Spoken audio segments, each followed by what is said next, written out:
Hello नमस्ते सम्पूर्णमा। आज म नयाँ भिडियो लिएर आइसकेको छु। यसमा चाहिँ मैले अस्ति जुन 2083 साउन 1 गतेदेखि चाहिँ नयाँ स्यालेरी गभर्मेन्टको बढेर आएको स्यालेरी छ, त्यसको बारेमा चाहिँ इन्फर्मेसन दिनको लागि चाहिँ यो भिडियो बनाएको छु है। र तपाईँहरूले चाहिँ यो हेर्न सक्नुहुन्छ। अर्थ मन्त्रालयको चाहिँ अफिसियल नोटिस आएको छ है त। र यसमा चाहिँ यो 2083 4/6 गतेको बैठकबाट चाहिँ साउन 1 गतेदेखि लागू हुने गरी तलबमान, ग्रेड, प्राविधिक ग्रेड र प्रोत्साहन भत्ताको सम्बन्धीमा चाहिँ यो निर्णय भएको थियो र यसको डिटेल्स चाहिँ हामीले यहाँ हेर्न सक्छौँ है त। जस्तै विभिन्न सेवाहरूको लागि चाहिँ कति स्यालेरी पुग्यो भनेर यहाँ दिएको छ है।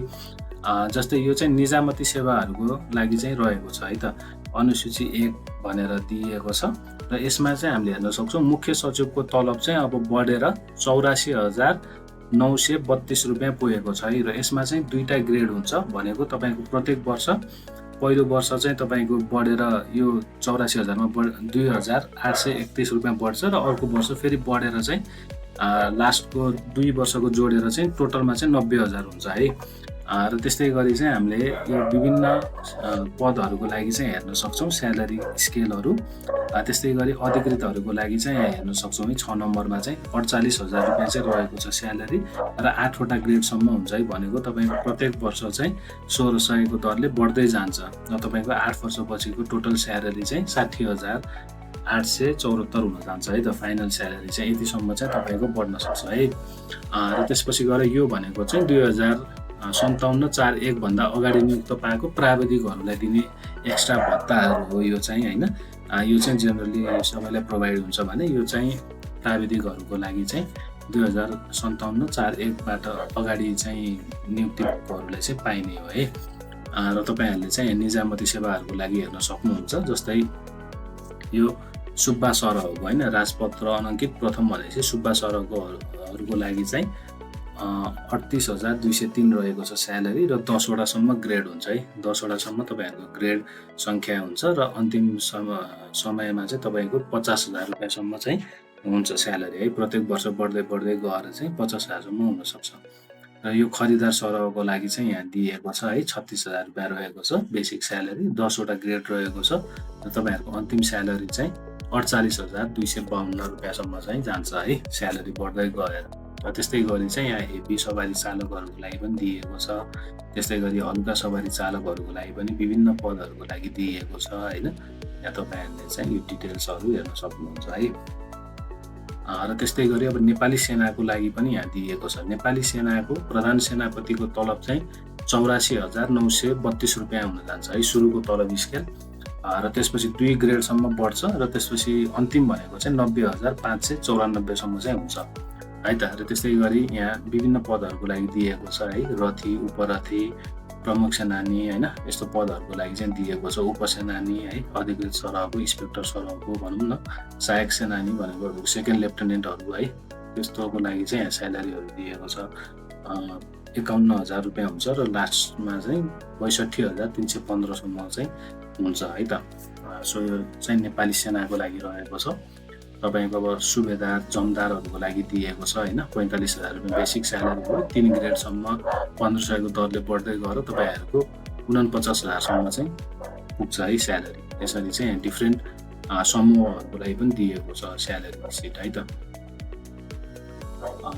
र त्यस्तै गरी चाहिँ अब नेपाल प्रहरीको होइन, नेपाल प्रहरीको पनि प्रहरी महानिरीक्षकको लागि चाहिँ जम्मा स्यालेरी भनेको 84,576सम्म हुन्छ है स्यालेरी चाहिँ यहाँ दिएको छ। र तपाईँहरूको इन्सपेक्टरको हेर्नुहुन्छ भने प्रहरी निरीक्षक भनेर यहाँनिर हेर्न सक्नुहुन्छ, जुन चाहिँ 48,000 रुपियाँ रहेको छ र 8 ग्रेडसम्म भएर 60,874 रुपियाँसम्म चाहिँ हुन्छ जम्मा है। टोटलमा चाहिँ त्यतिसम्म हुन जान्छ।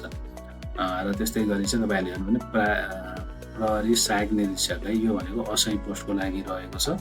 असै पोस्टको बेसिक स्यालेरी भनेको 36,000 रुपियाँ रहेको छ भने 7 ग्रेडसम्म हुन्छ र तपाईँहरूले 44,577 रुपियाँसम्म चाहिँ प्राप्त गर्न सक्नुहुन्छ है जम्मा चाहिँ। सो यो त्यो अनुसारले रहेको छ। प्रहरी जवानको हामीले हेर्छौँ भने 28,000 रुपियाँ, 8 ग्रेड गरेर 36,338 रुपियाँसम्म हुन्छ फाइनल स्यालेरी चाहिँ। सो यो चाहिँ प्रहरीहरूको लागि भयो है। र त्यस्तै गरी सशस्त्र प्रहरीहरूको लागि पनि लगभग प्रहरी जस्तै हुन्छ स्यालेरी चाहिँ सशस्त्र प्रहरी महानिरीक्षकको लागि 84,576। त्यस्तै गरी यहाँ सशस्त्र प्रहरी निरीक्षक है सशस्त्र प्रहरीतर्फको इन्सपेक्टरहरूको लागि पनि 60,000, जुन भनेको चाहिँ हाम्रो नेपाल पुलिसकै लगभग बराबरीमै रहेको छ है त। सशस्त्र प्रहरीको यसरी रहेको छ। तर स्वास्थ्य सेवातर्फ रहनु भएको छ भने पनि स्वास्थ्य सेवामा चाहिँ 12औं तह होइन, त्यस्तै 11औं तह गरेर यसरी तह अनुसारले हुन्छ। र उहाँहरूको लागि अधिकृत 12औंको लागि पनि 84,576 रुपियाँ रहेको छ अन्तिम स्यालेरी है। बढेर चाहिँ हजुरहरूको बेसिक स्यालेरी चाहिँ 79,290 पुगेको छ होइन।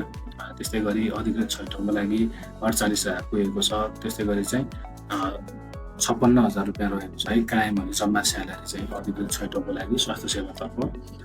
त्यस्तै गरी संसद सेवामा पनि त्यही अनुसारको रहेको छ है त। विशिष्ट सेवा भनेर 84,000।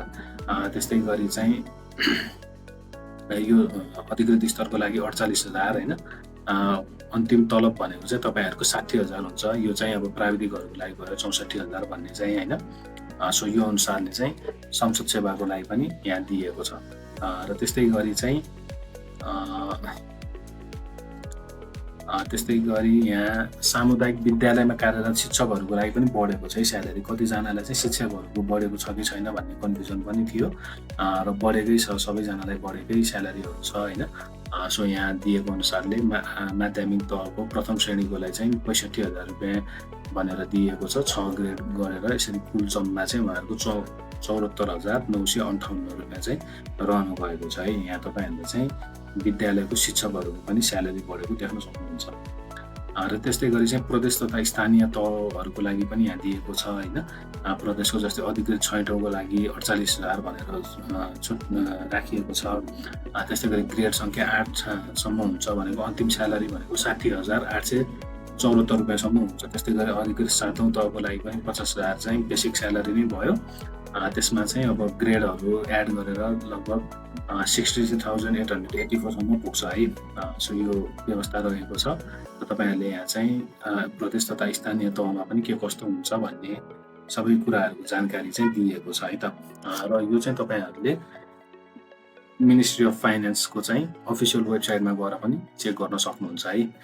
यो PDF चाहिँ तपाईँहरूले त्यहाँबाट प्राप्त गर्न सक्नुहुन्छ। सो यो डिटेल्सहरू चाहिँ तपाईँहरूले हेर्न सक्नुहुन्छ मिनिस्ट्री अफ फाइनेन्सको वेबसाइटबाट है त। हस् त, यस्तै इन्फर्मेटिभ भिडियोजहरूको लागि चाहिँ हाम्रो च्यानललाई सब्सक्राइब गर्नुहोला। हामी यस्तै इन्फर्मेटिभ भिडियोजहरू चाहिँ लिएर आउँछौँ तपाईँहरूको लागि। हस् त, all the best, thank you.